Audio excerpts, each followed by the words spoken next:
What's good, everybody? It's your boy Days back again with another video. Welcome back to Days Reacts. We about to check up on another video from Paolo from Tokyo. Top 10 things to do in Nagoya, Japan, plus Toyota Stadium. So this is another video from Paolo from Tokyo. So yeah, we about to go ahead and check up on it and stuff, see what it's like in Nagoya, Japan. Please like, comment, subscribe to the video, and also let's go ahead and get into this video, y'all. It is showtime.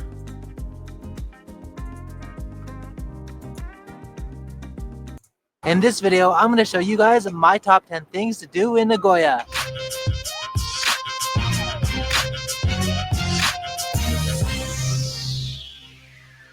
So the funny thing about Nagoya is if you ever ask someone from Nagoya what's there to do in Nagoya, they'll always say nothing. But in this video, I'm going to prove them wrong. For those of you who are coming here for the Rugby World Cup, then don't worry, we're going to be visiting Toyota Stadium, and I'm going to show you around that area as well. Oh, and before I start, if you want to know what I'm doing on the daily, then definitely check out my Instagram account. And if you want to help support the channel, then check out the Tokyo merch. All right, without further ado, pack up your forks, your knives, your spoons, and your chopsticks, because we're going to go on an eating adventure. Oh yeah, and bring some comfortable shoes, since I'll be taking you to my favorite spots as well. So Nagoya is the third most populated urban area in Japan, and it's the capital of Aichi Prefecture, located in central Japan. It also neighbors Toyota City, which is, yes, where the car manufacturer is located, but we'll get to that. So this is the JR Nagoya station, and if you're coming from, say, Tokyo or one of the major cities, you're probably going to come on Shinkansen, and this is the station that you're going to arrive in. So behind me, you can see a clock tower and an escalator area. This is So pretty much Nagoya is pretty much like a train station area. So that's what I'm seeing. But there's a lot of tall buildings over there in Nagoya. Not really a lot of entertainment section, but it looks like it's the Union Station area. So let's get back into the video. kind of like the Times Square area here in Nagoya Station, and where a lot of people come to meet. But also something to note, if you're trying to travel around Nagoya, you can't just travel around on the JR. There is a subway system here that's separate to the JR, and that'll get you to like more of the extended parts of Nagoya. Most likely you'll be using the Meitetsu and subway lines. Meitetsu's gate is just underneath the Meitetsu department store, and if you keep walking down to Pase, you'll find another line, Kintetsu, but you won't use it to get around the area. To use subways, go down to the underground walkways and simply follow the signs. So if you go to Japan, make sure y'all follow the lines and stuff, or follow the signs, because you might get lost in there in Japan, just like New York. So 1. Miso katsu at Yabaton. So one of the most famous foods in Nagoya is miso katsu. And this shop behind me, Yabaton, has some of the best miso katsu in. Also, let me know if y'all wanted me to do react to Paolo from Tokyo's food reactions or food descriptions in Japan. Because he does a lot of food descriptions. So let me know in the comments down below. In all of Nagoya. Currently we're at Nagoya Station, but the original shop is in Yabucho, which is a few stations away from here. In fact, that's where the shop got its name, Yabuton. Ton at the end meaning pork. And it's on the 9th floor of the Meitetsu Hyakuten, which is right above the Meitetsu station in the building. What's also nice about this restaurant area is they have a bunch of Nagoya specialties here, and some of the most famous restaurants. They have this miso nikomi udon, which is kind of like a miso hot pot, and they also have this hitsumabushi restaurant, which is kind of like an eel rice bowl, also famous in Nagoya. Don't worry, we're going to cover all of it. I want to take you to some different spots, but if you don't have time, this is actually kind of like the best place to go because you can hit all 3 spots in one go. Anyway, that all said, let's go inside. Miso katsu is a fried pork cutlet encrusted with panko breadcrumbs, then dipped into a Nagoya special sweet miso sauce. In fact, Nagoya is well known for its love of miso, so it's only natural that they created this miso-infused fried sensation. The shop itself dates back to 1947 and has 25 stores throughout Japan. I went to my go-to, the waraji set, which means it comes with 2 pieces of katsu and 2 different sauces with shredded cabbage, rice, and miso soup. That's my type of meal right there. That's my type of meal right there. Alright, I am so freaking excited to try this. I've been waiting literally all morning to eat this. They have this pork katsu, and I love it because you can enjoy two different styles. They freshly poured the red miso right in front of you. It's awesome. And then this one here, like a Worcestershire sauce. That's like the katsu sauce. But this one is like the half and half, and it wouldn't be complete unless you have this yellow mustard. And this is some ground sesame we're throwing on there just to give it a little bit of a crunch. Look at that loveliness. Like it just took a bath in this miso. Take that bite. Oh, wow, that is a succulent piece of pork. And also has like a nice sweetness to it, which I really like. It's like a really thin layer of panko, so really quite thin. It's nice. Throw some rice in there. Let's try this pork now with the Worcestershire sauce. And people, he do this for real.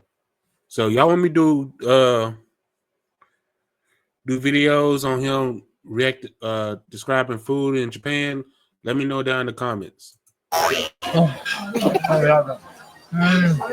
My mouth is literally watering. I took a bite and I felt like I was about to drool all over my plate.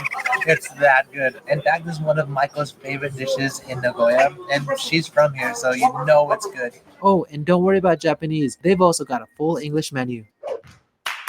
Number 2, Osu Shotengai. Just a 10-minute train ride from Nagoya Station, Osu is the most popular Shotengai, aka shopping street in Nagoya. It consists of... So this is also Shintegai. Okay. Also Shotengai. Or also Shuntegai.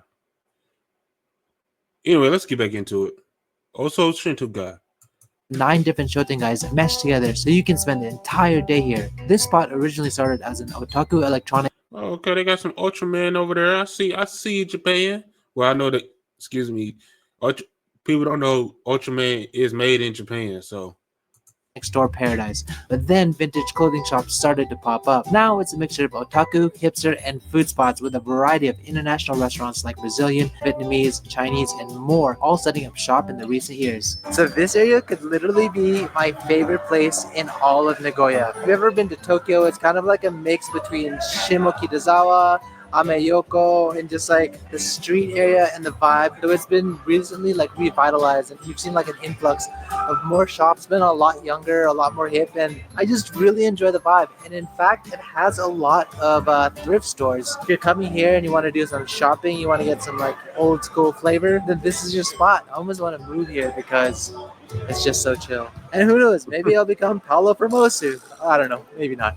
All right, let me show you around. And this area here is like a mini electronic store heaven. We've got Mario and even Ultraman. And if you're looking for anime and manga related stuff, they have Mandarake just behind me. And I think we just hit a Pokemon spot. Everyone here is playing Pokemon. And there's even a shrine at the end of the street.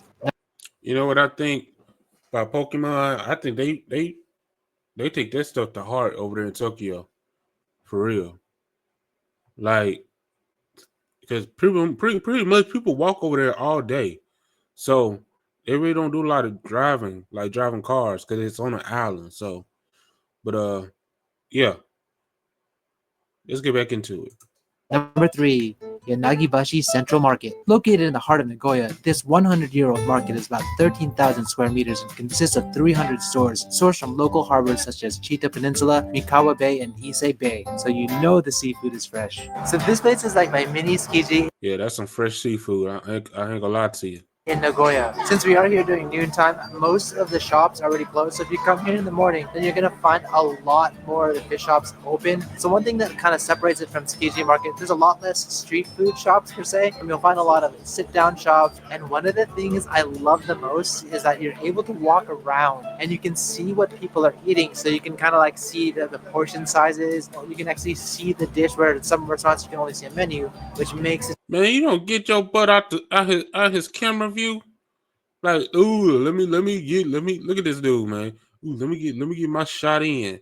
Let me get my shot in. Hey y'all, what's up, man? Yeah, I'm modeling for y'all. You know what I'm saying? This is the spot. You know what I'm saying? You want to get that fresh seafood.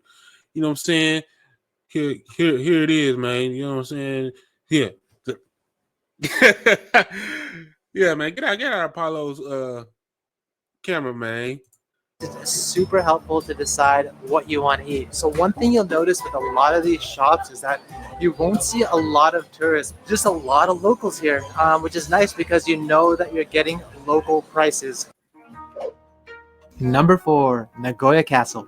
Have fun Nagoya storming the Castle. castle! Who knows where that's from? Anyway, Nagoya Castle was built in 1612 by Tokugawa no Ieyasu. The castle was burnt down during World War II and was later rebuilt in 1959. In fact, the Aichi area itself played a That's how you know how much they love that castle.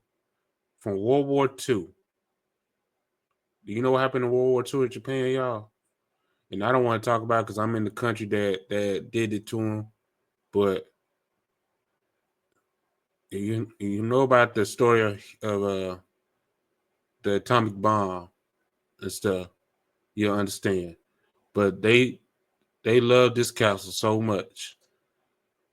It's just like it's tradition for them. So and I give them that respect. That's why I love Japan. Like, and to be honest with y'all, I will gladly say it for the American citizens. I know it's been years since then, ancestors, uh, from World War II and stuff. I'm not gonna say this, man. I really do apologize for my country, and I know you apologize for your country, and that's why we have a great relationship with the United States and Japan forever. But yeah, a lot of stuff was petty. We knew it was petty, but yeah. But anyway, this is the Nagoya Castle, and yeah, let's see what Paulo got to give us some brief history on Nagoya Castle. So yeah, shout out to Nagoya and Japan. key role in Japanese history. 3 of the most important warlords were based in this area. So we're at the castle of all castles in Japan. In fact, Nagoya Castle was the first castle in Japan to be dedicated a national treasure. It's actually known for having the Sachihoko on top. It's kind of like a golden tigerfish at the top of the roof. Also, Nagoya Castle has more floor space than any other castle in Japan. Unfortunately, we can't go inside of it today because it's closed for another 4 years apparently due to construction. But you can go into the Homaru Palace, which is pretty dope. Let me show you inside. Homaru Goten Palace was under construction for 10 years until just last year. It served as residence for shogunate and is fancily decorated with gold-covered walls and elegant Japanese-styled paintings. And right by the castle, there's this place called Kin Shachi Yokucho, and it has a lot of popular Shin Kachi Yokocho. Okay. Look like the old school Japan and stuff, like Ip Man and all like that. Yeah, look like old stores back in the day. You know what I'm saying? So yeah. Nagoya restaurants. So if you're coming to the castle and you're looking for a place to eat, then this is not actually a bad place. So let me give you a list of all of the top spots in this area that you should definitely check out. If you're into udon, you gotta try the miso nikomi udon at Yamamotoya Sohonke. They also have a Hitsumabushi eel restaurant and of course the Yabaton shop that I showed you earlier. So now I'm taking you to a 100-year-old Hitsumabushi eel restaurant. Luckily, it's only a 3-minute walk from Sakai. People, that did look good now. That did look good. But I'm gonna tell you right now, that's eel. That is eel. So be prepared for it. I ain't gonna eat it. Station. But just a little warning, you can't make a reservation, so expect to wait in line during peak hours or visit between lunch and dinner like me. So one thing about this restaurant, they have a fish pond just right outside. We made USAA for homeowners who like being ready. That's why we have safety tips for things like fires. You don't get off my screen. Ray, you need to use the ad blocker. You need to get them ads off. Get them ads, man. We're doing this for free. This is a Nagoya specialty called Hitsumabushi. You can see the nice, crisp, tender, and this unagi part is cut in really, really thin strips. It just smells so good. Let's take our first bite.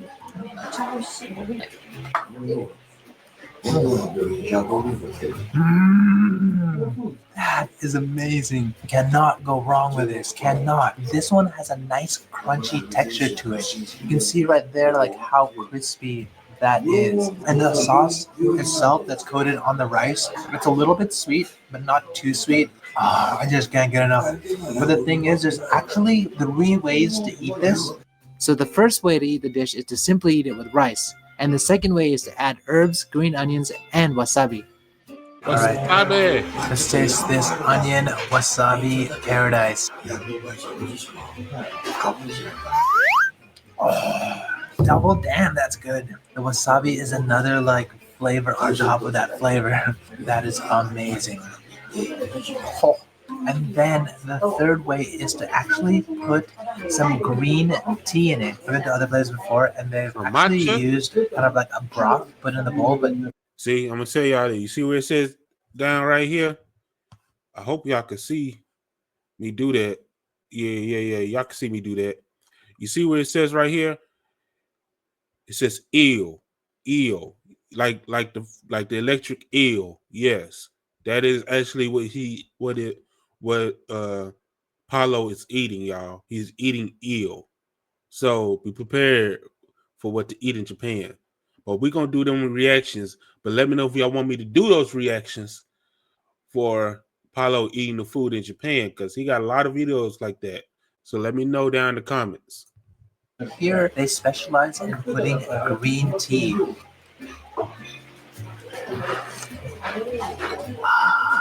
That's just like a completely different flavor. That's great. Where are you now, Paolo? I'm at Toyota's museum.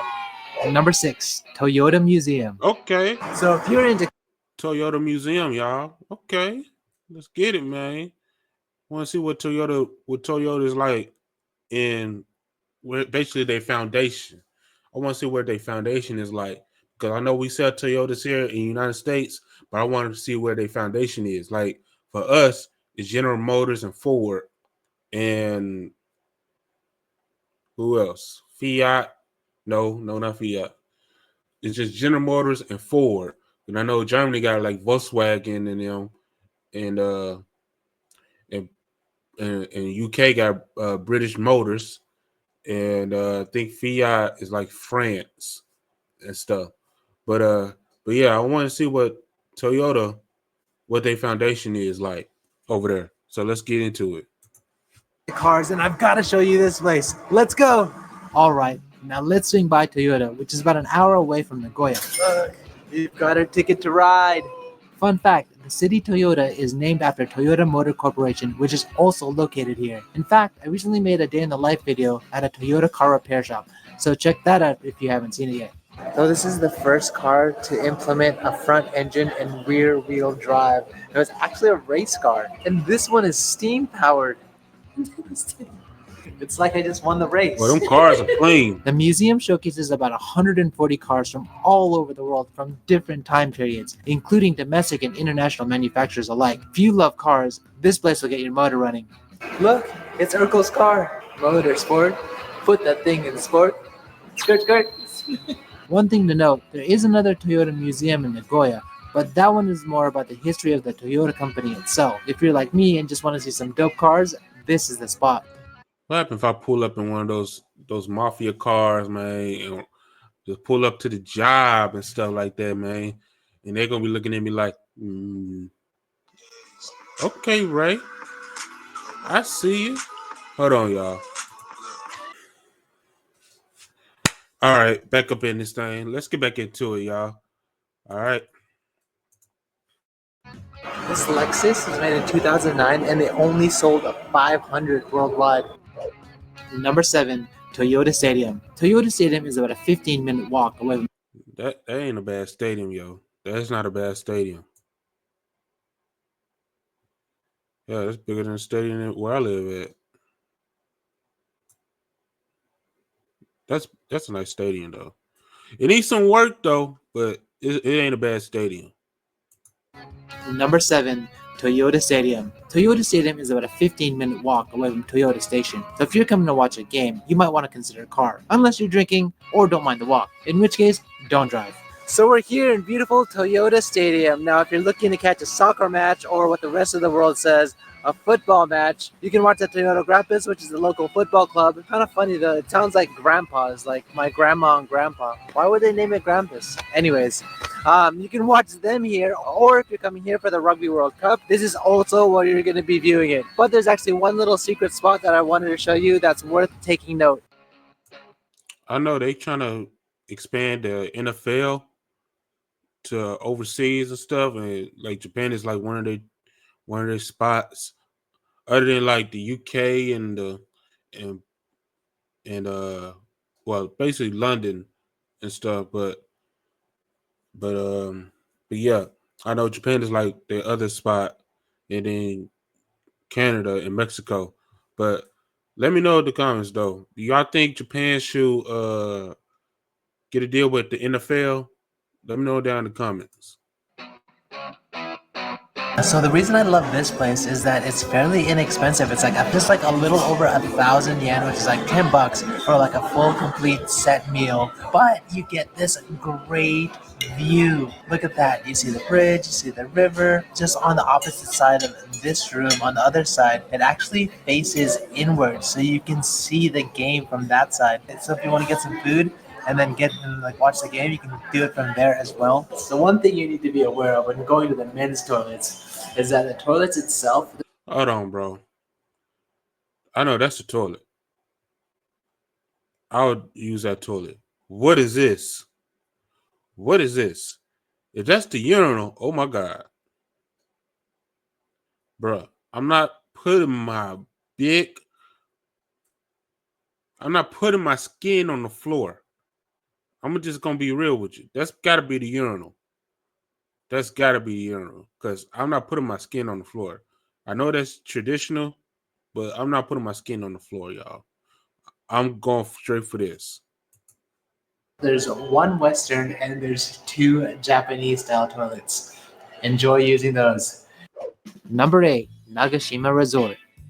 So Nagashima Resort is comprised of 3 different areas. You have the amusement park, you have the spa area, and you have a full real deal outlet mall. So although this place is about 50 minutes away from Nagoya, you can get here easily via shuttle bus. I'll leave a link in the description in case you guys want to find this place, along with all the other places in this video. This place has 60 different attractions, which is the largest in all of Japan. I was really excited to show you guys inside today, but unfortunately, because of the G20 event being hosted in Osaka this year, the park is closed right now. So unfortunately, I can only show you the outside. So this one right behind me that you can see is called Steel Dragon, and it's actually the longest roller coaster in the entire world. And this blue-green roller coaster is called Acrobat, and it's supposed to be the largest flying roller coaster in the entire world. There's even a water park here in the summer with all sorts of attractions, so definitely fun for the entire family. And there's a spa area called Yuami no Shima. It's essentially a day spa with body care services, and it even has hot stone services if you're into that. So basically, if you want an adrenaline high, yeah, I like them hot stones. Them hot stones be on point. You go here. If you want to relax, then you go to the spa. And if you want to go shopping, they have a full outlet mall here that's one of the best in Japan. Let me go show you now. So this is the mall area, and more specifically, it's where all the local brands are. So if you're coming here, you won't just find a lot of international brands, but you'll find a lot of Japanese brands. And check out this stretch. It has all these cool umbrellas above. Number 9, parking area. So if you're in the Nagoya area, there's a chance that you might actually be driving around to get around to all of these different spots in the video. If that's the case, then I definitely recommend going to one of the parking areas where you stop along the highway. If you go inside, it's not just like a little convenience store, but they have everything inside. In fact, we could almost do a video just on street food here. They even showed me the noodles, the chicken wings. Okay.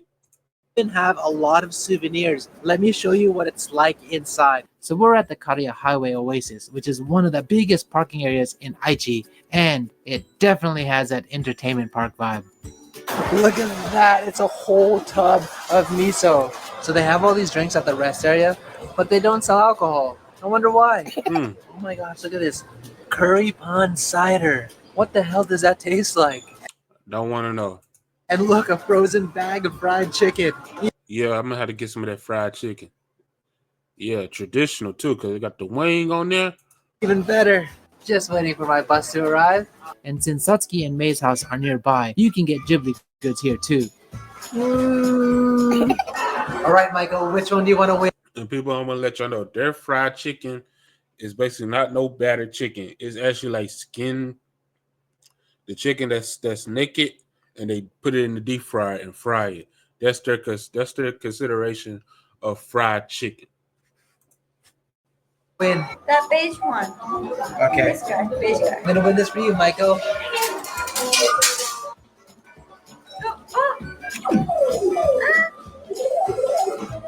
You got one.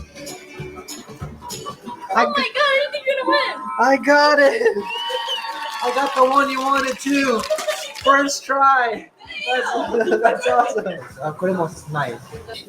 So, and this is the newer side. You can see that there's so much more space. Wow, but the thing is, there's actually not a lot of people here. I think what happens is the travel companies and the buses take people to the original place. Oh, my fried chicken is ready. Sorry, we'll continue this later. Oh my god. Look at this, a fresh fried chicken. Well, it's not really fresh because it was like in the shelf, but she actually refried it. It's literally super hot right now. Oh, crunchy outer shell and nice and tender in the middle. That is what I'm talking about, and spicy as. So this is what I wanted to show you guys. Look, there's a Ferris wheel right here. A rest stop with a real deal Ferris wheel. That's what I'm talking about. And check it out, there's more people playing Pokemon. Another Pokemon sighting. Like I say, y'all, the Pokemon, they take that stuff serious, bro. And number 10, train noodles. Kishimen at Sumiyoshi. This is a can't miss Nagoya delight served on the train platform. It's called Kishimen, which is a unique style flat udon noodle. I recommend eating it at Sumiyoshi, which has shops on most JR platforms, both local and Shinkansen. I went to platform 3 on the local train line because it's not as busy as the Shinkansen side, and it has a full menu. Oh, and they have fried food on the local platform shops like this one. Michael ordered the original Kishimen noodle with egg and shrimp tempura toppings, and I got the dark miso-based Kishimen, because you know, I like my soup thick, with 3 C's. So check this out, I got my Kishimen. Right, so let's have this. You can see how flat the noodles are compared to regular noodles.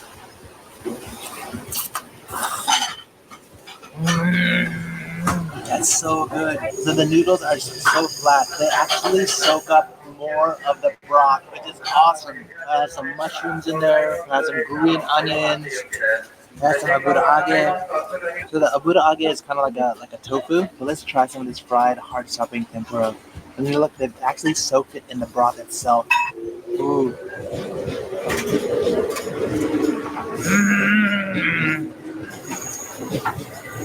Can fried food get any better than this? I love how it just like picks up all the broth. Oh, and the egg itself. Look at that. That egg is just perfectly cooked. It's just kind of melted into the soup.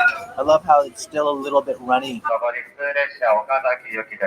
All right, so that concludes my top things to do in Nagoya. Before we go, I wanted to thank our sponsor, Japan Mobile SIM. Without them, Yeah, shout out to Paolo for that video, y'all. Yeah. So that's the video, y'all. Please like, comment, subscribe to the video. If you like this video, yeah. I'll catch y'all later, y'all. Deuces.